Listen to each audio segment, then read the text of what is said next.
لو نفسك في الفسيخ وغالي عليكي تعالي نعمله بنفس الطريقة بتاعة الفسيخ، بس هنعمل النهاردة سردين المملح بطريقة سهلة وبسيطة واقتصادية للناس اللي حابة تاكل كده غدوة للفسيخ او للموالح. تعالي نعمل مع بعض السردين المملح، وكنت عاملة معاهم كمان سلطة رنجة وبسارية مملحة وبطاطس، يعني كانت سفرة حلوة قوي. يلا كده نشوف طريقة السردين المملح ونقول بسم الله.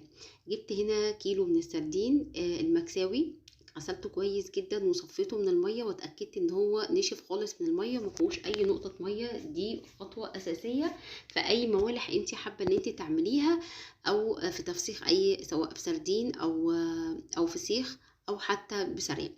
وبعد كده ببتدي ان انا اجيب بقى المواد بتاعتي اللي انا هعمل بيها الفسيخ. جبت كوبايه كبيره من الملح الناعم، وحطيت عليها نص كوبايه من ورق اللورا وثلاث معالق كبار من الكركم، ولخبطتهم على بعض. جبت العلبه اللي انا هبتدي ان انا ارص فيها بقى الفسيخ بتاعي او السردين، وابتديت ان انا لازم تبقى ناشفه قوي او تحط فيها كيسه كده، وابتدي ان انا ارش رشه من الملح اللي لخبطت عليه البهارات بتاعتي، وبرص فيها رصه من السردين وبرش فوقيها رشه من الملح. وبعد كده ببتدي ان انا اعمل خلف خلاف للسردين، يعني عكس بعض. لو انت رصه اليمين ناحيه الراس بتبتدي ان انت تعكسيها زي ما انتوا شايفين كده، وبرش ما بينهم وما بين كل طبقه والتانية الملح بالشكل ده لحد لما اخلص كل الكميه. انا كنت عامله يعني علبتين من دي. في اخر طبقه برش رشه من البابريكا، وعندي كمان يعني يعني زي معلقتين كبار من البابريكا وربع كوبايه من الزيت رشتهم فوقيها، وقفلت كويس جدا على العلبه بتاعتي، لازم ما يخشهاش هوا تماما.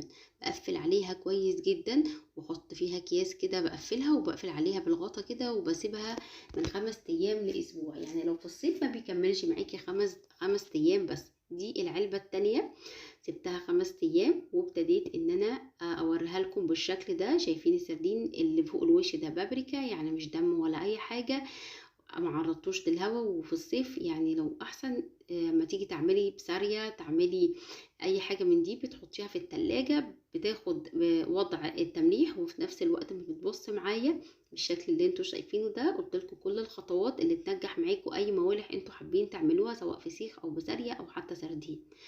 زي ما انتوا شايفين كده طلعته معاكم، وزي ما انتوا بتقولوا كده الزبدة لونه احمر زي ما انتوا شايفين كده، والفصوص بتاعته كده متماسكة، مش مهري، وفي نفس الوقت ما فيهوش ولا نقطة دم. بجد كان خطير.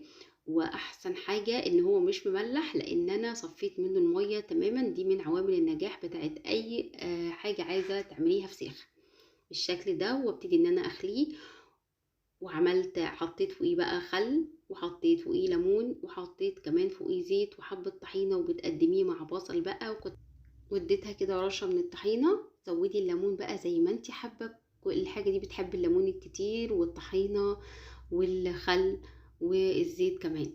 كنت عاملة معاها سلطة رنجة، وحمرت معاها حبة بطاطس، وكنت كمان عاملة معاها بسارية هنزلها لكم في فيديو تاني. وبألف هنا، وبجد كانت سفرة خطيرة وسهلة وبسيطة. اعمليه في البيت بدل ما تشتريه بره وانت مش عارفة معمول ازاي.